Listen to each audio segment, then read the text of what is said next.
ನಮಸ್ಕಾರ ಕರ್ನಾಟಕ, ಎಲ್ರಿಗೂ ಸ್ಪೋರ್ಟ್ಸ್ ಅಡ್ಡ ಕನ್ನಡ ಯೂಟ್ಯೂಬ್ ಚಾನಲ್ಗೆ ಸ್ವಾಗತ ಸುಸ್ವಾಗತ ಗೆಳೆಯರೆ ಅಂತ ಹೇಳ್ತಾ, ಯಾರ್ಯಾರು ಮೊದಲ ಬಾರಿ ನನ್ನ ಯೂಟ್ಯೂಬ್ ವಿಡಿಯೋ ನೋಡ್ತಿದ್ದೀರೋ ಹಾಗೆ ಲೈಕ್ ಮಾಡಿ, ಹಾಗೆ ನನ್ನ ಚಾನಲನ್ನು ಸಬ್ಸ್ಕ್ರೈಬ್ ಆಗಿ. ಆಗ ನಾನು ಹಾಕೋ ಎಲ್ಲ ವಿಡಿಯೋಗಳು ನಿಮಗೆ ಪಟ್ ಅಂತ ನೋಟಿಫಿಕೇಶನ್ ಬರ್ತಾ ಹೋಗುತ್ತೆ. ಹಾಗೆ ಟೆಲಿಗ್ರಾಮ್ ಹಾಗೂ ಇನ್ಸ್ಟಾಗ್ರಾಮಲ್ಲಿ ಫಾಲೋ ಮಾಡೋದನ್ನು ಮಾತ್ರ ಮರಿಬೇಡಿ ಅಂತ ಹೇಳ್ತಾ ಈ ವಿಡಿಯೋನ ಸ್ಟಾರ್ಟ್ ಮಾಡ್ತಾ ಇದ್ದೀನಿ ಗೆಳೆಯರೆ. ಇವತ್ತಿನ ನನ್ನ ನ್ಯೂಸ್ ಬಂದು, ನಿನ್ನೆ ರಾತ್ರೋರಾತ್ರಿ BCCI ಕಡೆಯಿಂದ ಒಂದು ಬಿಗ್ ಸ್ಟೇಟ್ಮೆಂಟ್ ಬಂದಿದೆ ಗೆಳೆಯರೆ.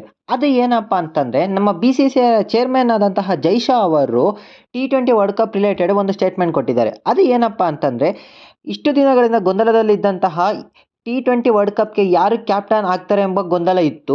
ಆದರೆ ನಮ್ಮ ಚೇರ್ಮನ್ ಆದಂತಹ ಜೈ ಶಾ ಅವರು ರಾತ್ರಿ ನಮ್ಮ ರೋಹಿತ್ ಶರ್ಮಾ ಅವರೇ ಮುಂಬರುವ T20 ವರ್ಲ್ಡ್ ಕಪ್ಗೆ ಕ್ಯಾಪ್ಟನ್ ಆಗಿ ಇರ್ತಾರೆ ಹಾಗೂ ಇಡೀ T20 ವರ್ಲ್ಡ್ ಕಪ್ಪನ್ನು ಅವರೇ ನಿಭಾಯಿಸ್ತಾರೆ ಎಂಬ ಸ್ಟೇಟ್ಮೆಂಟ್ ಕೊಟ್ಟಿದ್ದಾರೆ ಗೆಳೆಯರೆ. ಬಹುದಿನಗಳಿಂದ ಚರ್ಚೆಯಲ್ಲಿದ್ದಂತಹ ಈ ಸಮಸ್ಯೆಗೆ ನಮ್ಮ ರಾತ್ರಿ ಜೈ ಶಾ ಅವರು ಉತ್ತರ ನೀಡಿದ್ದಾರೆ. ಇದರಿಂದಾಗಿ ಹಾರ್ದಿಕ್ ಪಾಂಡ್ಯ ಅವರಿಗೆ ಹಾಗೂ ಸೂರ್ಯಕುಮಾರ್ ಯಾದವ್ ಅವರಿಗೆ ಬಹಳಷ್ಟು ಬೇಜಾರಾಗಿದೆ ಎಂಬುದು ಇಲ್ಲಿ ಕಂಡುಬರ್ತಿದೆ ಗೆಳೆಯರೆ. ಹಾಗೆ ನೆಕ್ಸ್ಟ್ ಅಪ್ಡೇಟ್ ಬಂದು, ಇಂದು ನಡೆಯುತ್ತಿರುವ ಇಂಡಿಯಾ ವರ್ಸಸ್ ಇಂಗ್ಲೆಂಡ್ ನಡುವಿನ 3ನೇ ಟೆಸ್ಟ್ನಲ್ಲಿ ಇಂಗ್ಲೆಂಡ್ ಕ್ಯಾಪ್ಟನ್ ಆದಂತಹ ಬೆನ್ ಸ್ಟೋಕ್ಸ್ ಅವರು ಒಂದು ಮೈಲುಗಲ್ಲು ಸ್ಥಾಪನೆ ಮಾಡಿದ್ದಾರೆ. ಅದು ಏನಪ್ಪ ಅಂತಂದರೆ, ಅವರು 100 ಟೆಸ್ಟ್ ಅನ್ನು ಇವತ್ತು ಆಡ್ತಿದ್ದಾರೆ ಗೆಳೆಯರೆ. ಈ ಸಾಧನೆ ಮಾಡಿದಂತಹ ಇಂಗ್ಲೆಂಡ್ನ ಒಬ್ಬ ಆಟಗಾರ ಎಂಬ ಕೀರ್ತಿಗೆ ಪಾತ್ರರಾಗಿದ್ದಾರೆ ಗೆಳೆಯರೆ. ನೆಕ್ಸ್ಟ್ ಅಪ್ಡೇಟ್ ಬಂದು, ಇಂದು ನಡೆಯುತ್ತಿರುವ ಇಂಡಿಯಾ ವರ್ಸಸ್ ಇಂಗ್ಲೆಂಡ್ ನಡುವಿನ ಟೆಸ್ಟ್ ಸೀರೀಸ್ನಲ್ಲಿ ಮೊದಲ ಬಾರಿ ಸರ್ಫರಾಜ್ ಖಾನ್ ಅವರು ಮ್ಯಾಚ್ ಡೆಬ್ಯೂ ಮಾಡ್ತಾ ಇದ್ದಾರೆ ಗೆಳೆಯರೆ.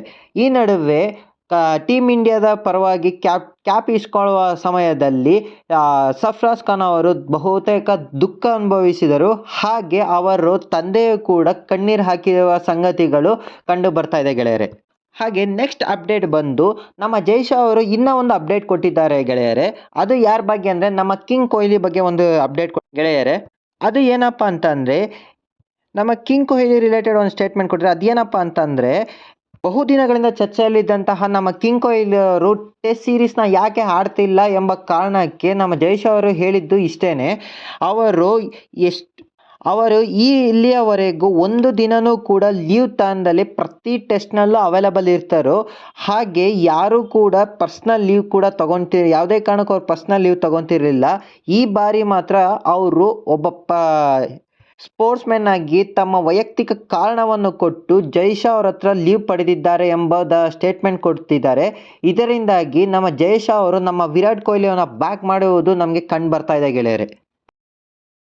ಸೊ ಇದು ಬಂದು ಇಲ್ಲಿವರೆಗಿನ ನ್ಯೂಸ್ಗಳು. ಮುಂಬರುವ ಎಲ್ಲ ನ್ಯೂಸ್ಗಳ ಅಪ್ಡೇಟ್ಗಳನ್ನು ತರುವವರೆಗೂ ನಮ್ಮ ಚಾನಲನ್ನು ಸಬ್ಸ್ಕ್ರೈಬ್ ಆಗಿ ಹಾಗೂ ಇನ್ಸ್ಟಾಗ್ರಾಮ್ ಆ್ಯಂಡ್ ಟೆಲಿಗ್ರಾಮಲ್ಲಿ ಫಾಲೋ ಮಾಡಿ ಅಂತ ಕೇಳಿಕೊಳ್ಳುತ್ತಾ ಈ ವಿಡಿಯೋವನ್ನು ಇಲ್ಲಿಗೆ ಮುಗಿಸುತ್ತಿದ್ದೇನೆ. ನಮಸ್ಕಾರ ಕರ್ನಾಟಕ.